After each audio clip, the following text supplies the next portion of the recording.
Nafsi wahidah itu nafas yang satu atau dari satu bentuk kehidupan. 3 lapis kegelapan kan janin itu dibungkus dalam bungkusan yang sangat rapi, artinya gelap. Fi qararin makin, pada tempat yang sangat terpelihara.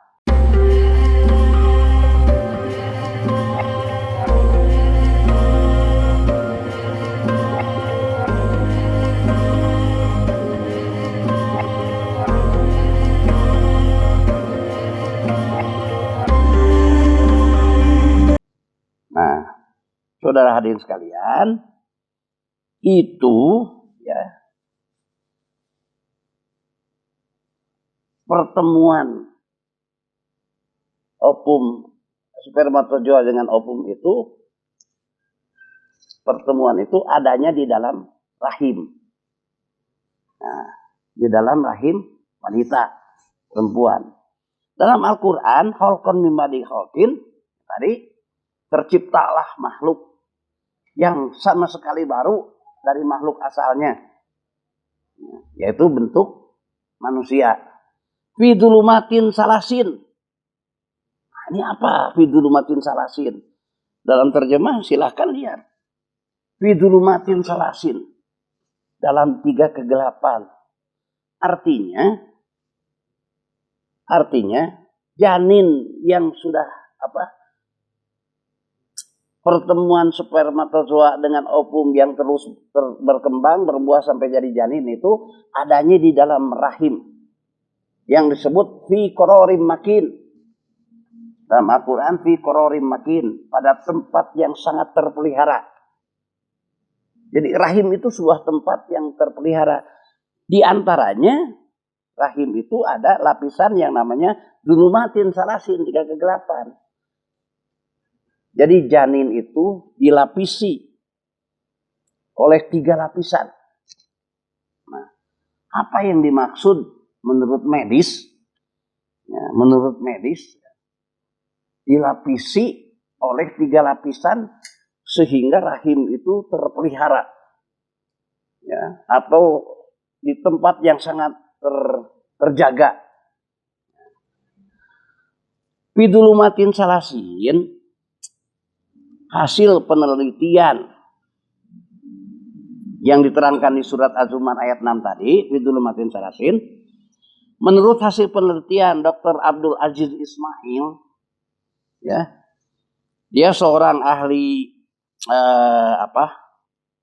ahli kandungan, dalam bukunya Islam dan Kedokteran Modern, bahwa 3 kegelapan itu ialah 3 selaput, ya, 3 lapis selaput yang membungkus janin. Itu rumatin. Jadi janin itu dibungkus oleh 3 lapisan selaput, sehingga disebutkan tadi fi qararin makin, pada tempat yang sangat terpelihara. Jadi dia menyimpulkan, dia menemukan bahwa fi dzulumatin salasin itu ialah 3 selaput yang membungkus janin, yang apabila dilihat itu seperti hanya 1 lapis.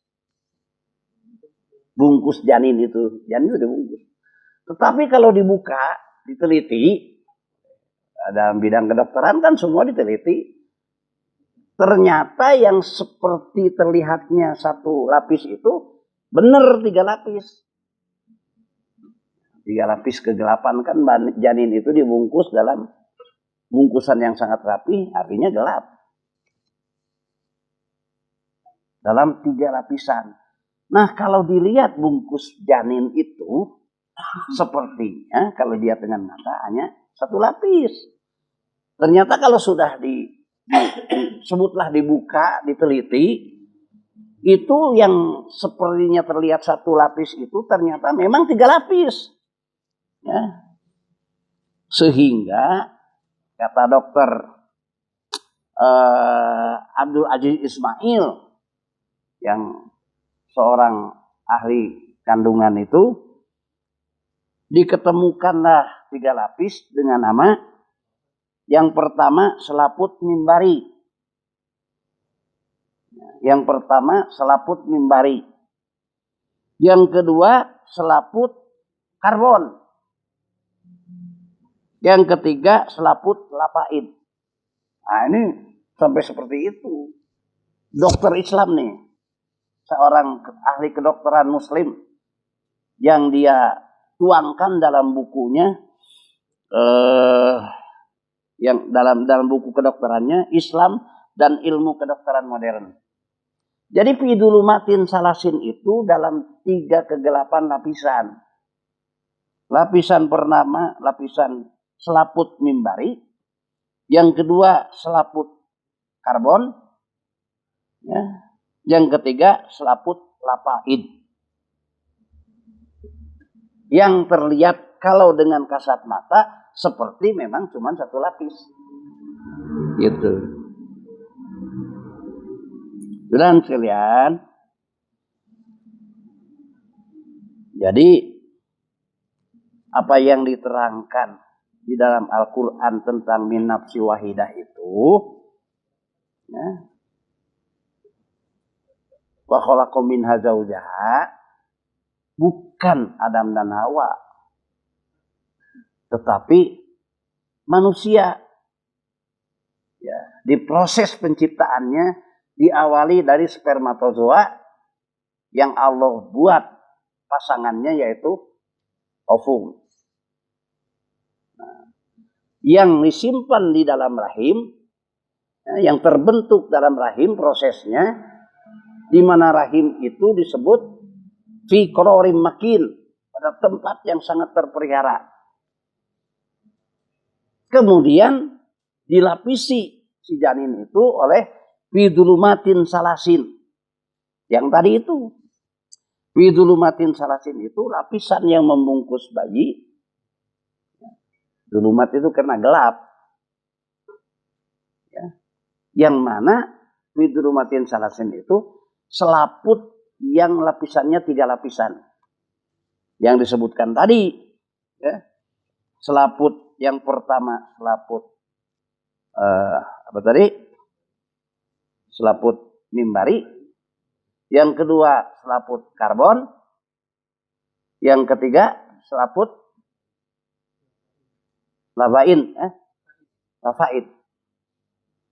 Nah, itu hasil penelitian seorang ahli kedokteran di bidang kandungan.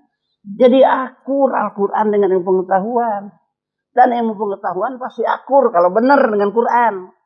Jangan dibelok, jangan dibalik. Ya. Ilmu pengetahuan kalau benar pasti akur dengan Al-Quran. Dan Al-Quran pasti akur dengan ilmu pengetahuan yang ada. Kalau Al-Quran kan tidak bisa diragukan lagi, pasti benarnya. Itu bagi kita. Nah, saudara sekalian, pada surat Az-Zumar suka ada yang orang bingung menafsirkan karena seperti ada beberapa masalah. Memang Al-Quran itu diterangkan. Al-Quran itu menerangkan berbagai masalah atau beberapa masalah kadang-kadang dalam 1 ayat. Jangankan dalam satu surat. Dalam 1 ayat saja bisa menerangkan beberapa masalah. Yang berbeda-beda, yang bahasannya ya tidak sedikit dalam satu masalah itu. Dan itu diterangkan dalam Al-Quran. Al-Quran itu memuat berbagai masalah atau menerangkan beberapa masalah. Jangankan 1 surat, 1 ayat pun bisa beberapa masalah. Contohnya sekarang kita baca. Pada surat Az-Zumar, tadi yang saya pernah bacakan, khalaqalakum min nafsin wahidah.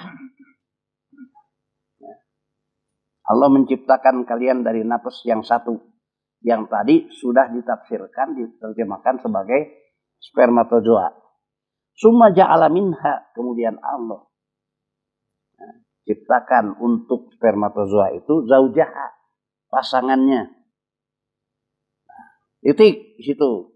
Wa anzala lakum minal an'am samaniyata azwajin. Itu lain lagi. Beda lagi judul, beda lagi kasus. Ini sudah wow di situ. Wa anzala lakum minal an'ami samaniyata azwajin. Dulu waktu perciptaan pertama kali sudah bumi diciptakan, kemudian as-samanya diangkat, atmosfernya ke atas, kemudian Allah sesudah atmosfernya diangkat, Allah ciptakan awan-awan bahan hujan, ya, turunlah hujan, sudah atmosfer, karena hujan itu di bawah atmosfer itu. Gak mungkin ada hujan di atas atmosfer. Turunlah hujan. Maka dengan hujan itu bumi yang tadinya mati menjadi hidup. Karena mulailah bumi itu terairi dari tadinya gersang. Mulailah timbul yang namanya mata air. Ya. Timbullah sungai-sungai. Maka semuanya bermuara pada lekukan yang paling dalam di atas bumi ini yang namanya laut. Nah, disitulah bermuara semua air-air dari gunung, yang sungai, yang mata air, yang semuanya bermuara lah ya, di lautan. Lautan itu lekukan bumi yang menjadikan ya tertampungnya semua air yang ada di daratan. Nah, sesudah itu Allah tumbuhkan. Ini pada ini nih. Pada judul yang kemarin. Kemudian sudah itu Allah tumbuhkan. Tumbuh-tumbuhan. Karena Al-Quran menerangkan. Ya, dari airlah terbentuk semua kehidupan. Dari airlah terbentuk semua kehidupan. Tumbuhkanlah oleh Allah tumbuh-tumbuhan.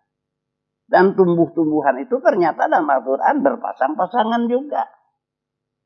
Berpasang-pasangan tumbuh-tumbuhan itu. Selanjutnya Allah tebarkan bibit-bibit dabbah. Yang sebut dabbah itu adalah binatang. Termasuk manusia. Sebutnya dabbah. Ditebarkanlah.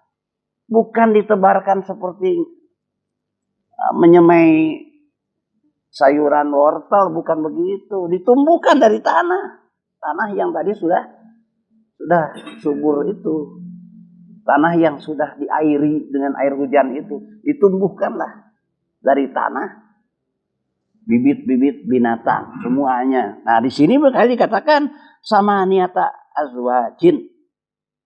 Wa anzalakum, dan Allah turunkan bagi kalian minal an'am, daripada binatang-binatang, ya, samaniyata azwajin.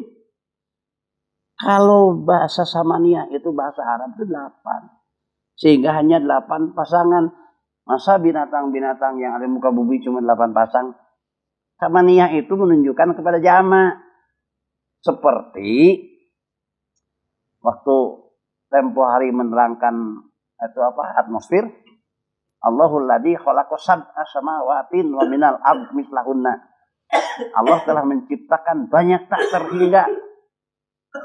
Sama langit, atmosfer, wa minal ardh mislahunna.